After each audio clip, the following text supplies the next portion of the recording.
नमस्कार दोस्तों, मैं नीलेश वर्मा स्वागत करता हूं आपके अपने यूट्यूब चैनल द शिक्षा हाउस पर।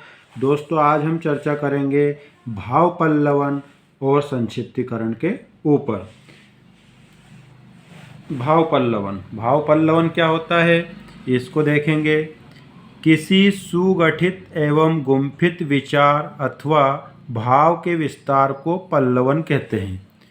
यानी कि जो भी आपका भाव होगा या फिर जो भी आपका पैराग्राफ होता है, उसका विस्तृत रूप ही क्या कहलाता है, पल्लवन कहलाता है। जो पल्लवन होता है किस प्रकार से समझ सकते हैं। पल्लवन जो है कुछ नहीं वरन बीज से वृक्ष, बिंदु से वृत्त, कली से फूल अथवा लो से आलोक परिधि बना देने की सहज प्रक्रिया है। यानी कि किसी भी छोटी चीज़ों को बड़ा बनाना ही क्या कहलाता है, आपका पल्लवन कहलाता है। यहाँ पर जैसे इस तरह से के उदाहरण दिए हैं, जैसे बीज से वृक्ष, बिंदु से वृत्त, कली से फूल, लो से आलोक, इस तरह से। फिर है छोटे से वाक्य या वाक्य खंड में जो विचार बंद पड़े हैं उन्हें खोल देना, फैला देना, प्रस्तुत या विस्तृत कर देना। छोटा सूत्रात्मक वाक्य फैलाकर एक लघु निबंध का रूप धारण कर देना ही क्या कहलाता है, आपका पल्लवन कहलाता है। यानी कि छोटे से वाक्य या खंड जो होता है उसको जो उसमें विचार बंद पड़े हैं उनको क्या करना, खोल देना, उसको फैला देना। यानी कि सीधा सीधा ये है कि जो भी उसका विस्तृत रूप होगा वह क्या कहलाएगा, वह कहलाएगा आपका पल्लवन, है ना। पल्लवन जो होता है आपका सामान्यतः गद्य भाषा में ही किया जाता है। ये क्वेश्चन पूछा गया था कि जो पल्लवन है वह किस भाषा में किया जाता है, तो किस भाषा में किया जाता है, गद्य भाषा में किया जाता है। इसके लिए लेखों को अपने भावों का मूर्त रूप देने के लिए नए नए प्रयोगों, नए नए विशेषणों, कल्पनाओं, पदबंधों, मुहावरों, लोकोक्तियों, शब्द शक्तियों, अलंकारों एवं सूक्तियों आदि का सहारा लेना पड़ता है। ये तो जाहिर सी बात है कि जब आप किसी छोटी चीज़ को आप बड़ा करोगे तो उसमें आपको एक्स्ट्रा मसाला कुछ ना कुछ डालना ही पड़ेगा। जैसे विशेषण का प्रयोग हो गया, आपकी कल्पना के अनुसार आप क्या कल्पना कर सकते हो उसको, और उसके बाद मुहावरे, लोकोक्तियाँ, शब्द शक्तियों के उदाहरण, अलंकार आदि, इन सभी चीज़ों को क्या होता है, सहारा लेना पड़ता है। जब जाके ही तो जो पल्लवन बनेगा, क्योंकि जब ही संक्षिप्त जो चीज़ है आपकी वो क्या हो जाएगी, विस्तृत होगी, है ना।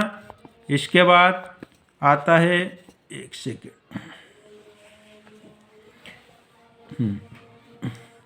हिंदी में इसके लिए विस्तारण, वृद्धिकरण तथा अंग्रेजी में एम्प्लीफिकेशन शब्द यूज किया गया है। यानी कि इसके और क्या नाम है, विस्तारण करना यानी कि विस्तार करना, वृद्धिकरण यानी कि जो आपका जो भाव है उसमें वृद्धि करना, है ना। ये सब इसके नाम है। पल्लवन संक्षेपण का ठीक विलोम है। जो पल्लवन है यह क्या होता है, संक्षेपण का विलोम होता है। संक्षेपण में क्या होता है, किसी भी बड़ी बात को क्या करते हैं, बड़ी बात को छोटे शब्दों में बताना या उसका संक्षिप्तीकरण करना होता है। उसके बाद संक्षेपण में क्या होता है, संकोचन आवश्यक है, तो पल्लवन में विस्तार अपेक्षित है। यानी जो आपका संक्षेपण होता है उसमें क्या होता है, संकुचन होता है, और पल्लवन में विस्तार होता है। पल्लवन के नियम देखेंगे, कौन कौन से नियम हैं, इससे भी क्वेश्चन पूछे जाते हैं। इसके लेखन में अप्रासंगिक बातों का अनावश्यक विस्तार या उल्लेख बिल्कुल नहीं होना चाहिए। यानी कि ऐसा नहीं कि आपको पल्लवन करने का बोल दिया तो आप उसमें अनाप शनाप कुछ भी डाल दोगे। प्रासंगिक होना चाहिए, कोई बात जो होगी आपकी कैसी होनी चाहिए, प्रासंगिक होनी चाहिए, अप्रासंगिक नहीं होना चाहिए। इसकी रचना अन्य पुरुष में होनी चाहिए। ये और इम्पोर्टेंट बात है कि जो पल्लवन होता है उसकी रचना किस पुरुष में होनी चाहिए, अन्य पुरुष में होनी चाहिए। उसके बाद नेक्स्ट नियम है आपका,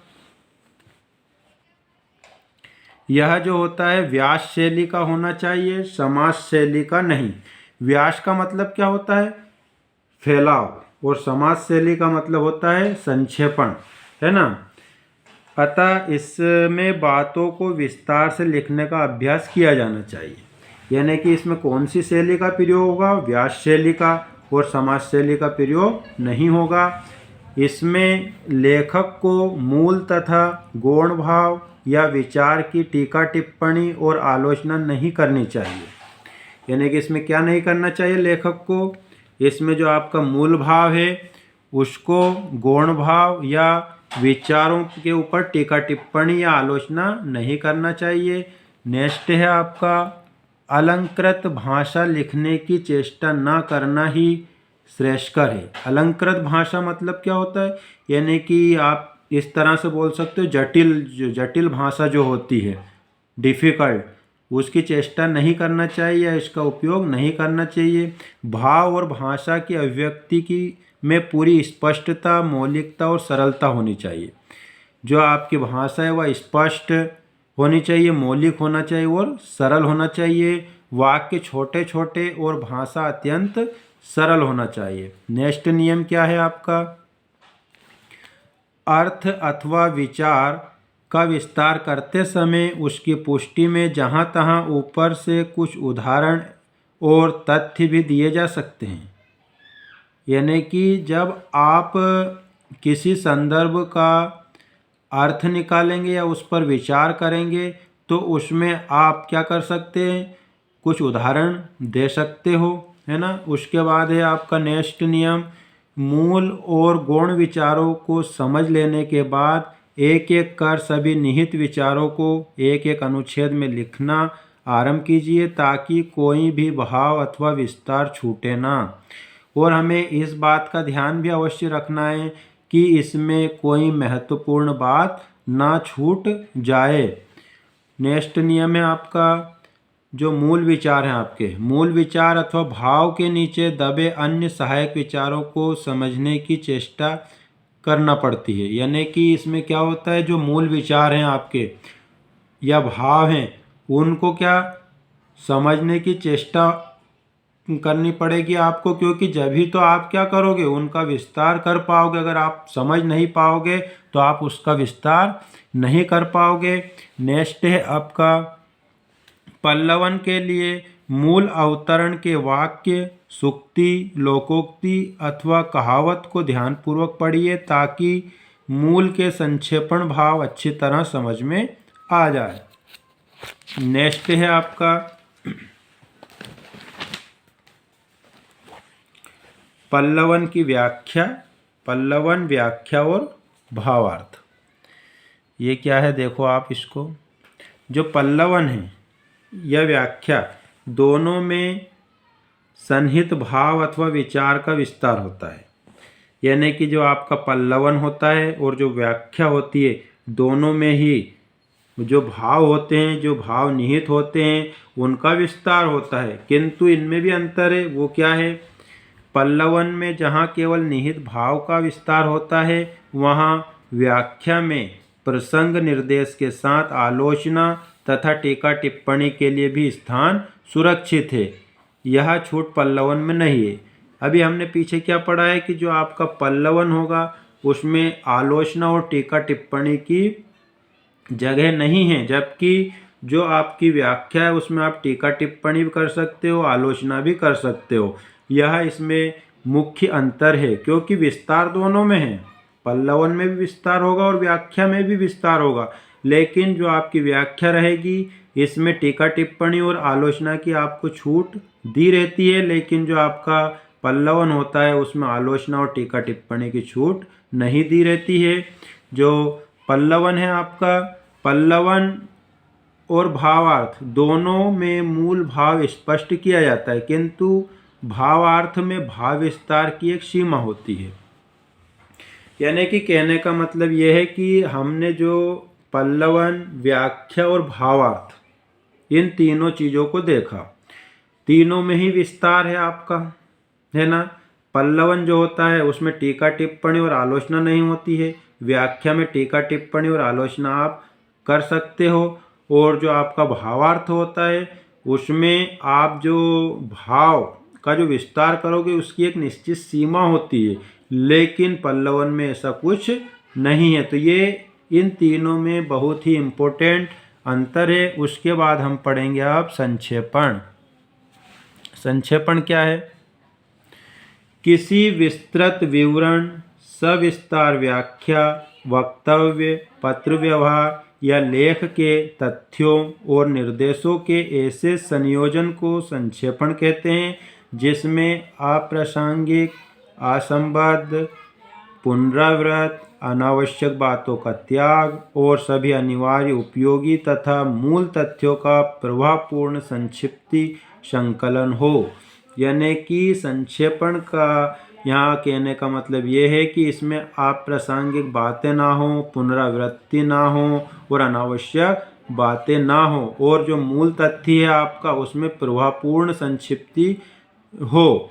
यानी कि इसमें क्या है कि मूल बात जो है वह आपकी छूटनी नहीं चाहिए। जो संक्षेपण होता है आपका एक स्वतः पूर्ण रचना है। संक्षेपण क्या है? एक स्वतः पूर्ण रचना है। उसे पढ़ लेने के बाद मूल संदर्भ को पढ़ने की कोई आवश्यकता नहीं रह जाती। यानी कि जिसे हम बोल सकते हैं समरी।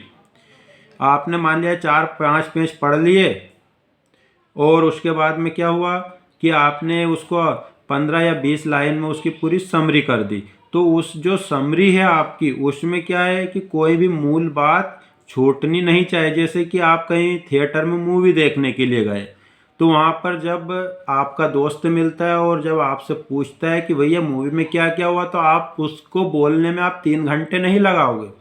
3 घंटे की मूवी आपने देखी, लेकिन उसको बोलने में आप 3 घंटे नहीं लगाओ। फटाफट 5 मिनट में उसको पूरा सार जो समरी है वह सुना दोगे। तो यही होती है आपकी समरी, जिसमें क्या हो, मूल बातें भी ना छूटे और सामने वाले को पूरा जो मामला है वह समझ में भी आ जाए। इसमें कम से कम शब्दों में अधिक से अधिक विचारों, भावों तथा तथ्यों को प्रस्तुत करते हैं। वस्तुतः संक्षेपण किसी बड़े ग्रंथ का संक्षिप्त संस्करण, बड़ी मूर्ति का लघु अंकन और बड़े चित्र का छोटा चित्रण है। यानी कि यह जो जस्ट क्या है, पल्लवन का अपोजिट है। उसमें पढ़ा था हमने कि बीज से वृक्ष, बिंदु से व्रत। इसी तरह यहाँ पर इसका अपोजिट कर दें तो क्या हो जाएगा, वृक्ष से बीज, है ना, और व्रत से बिंदु। यही कहने का मतलब है इनका। जैसे कि कोई बड़ा ग्रंथ है उसका संक्षिप्त संस्करण, बड़ी मूर्ति है उसका लघु अंकन और बड़े चित्र का छोटा चित्रण। ये होता है आपका क्या, संक्षेपण, है ना। इसके अलावा और बातों का ध्यान रखना आपको। इसमें मूल की कोई भी आवश्यक बात छूटना मतलब कि छोड़ना नहीं है। जो आपकी समरी है उसमें मूल बातों को छोड़ना नहीं है, यह आपको ध्यान रखना है ना। और जो अनावश्यक बातें उनको काट कर आप निकाल देते हो और मूल बातें रख ली जाती है उसमें। यह काम सरल नहीं है, इसके लिए निरंतर अभ्यास की आवश्यकता होती है।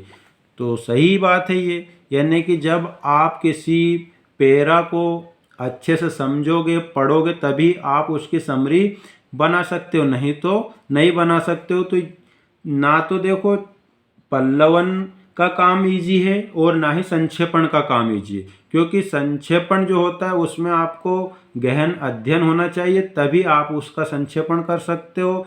इसी तरह जो आपका पल्लवन है इसमें भी आपको अच्छा नॉलेज होगा किसी पैरा के बारे में, तो ही आप उसका क्या कर सकते हो, पल्लवन कर सकते हो। अब संक्षेपण के गुण देखेंगे। पूर्णता संक्षेपण स्वतः पूर्ण होना चाहिए। स्वतः पूर्ण का मतलब क्या है कि उसको पढ़ने के बाद या उसे देखने के बाद हमारे मन में ये डाउट नहीं रहना चाहिए कि यार इसमें कोई मूल बात छूट गई हो, यानी कि वह परिपूर्ण होना चाहिए। इसमें भाव एवं भाषा की शुद्धता होना चाहिए, ऐसा नहीं कि हर कुछ लिख दें।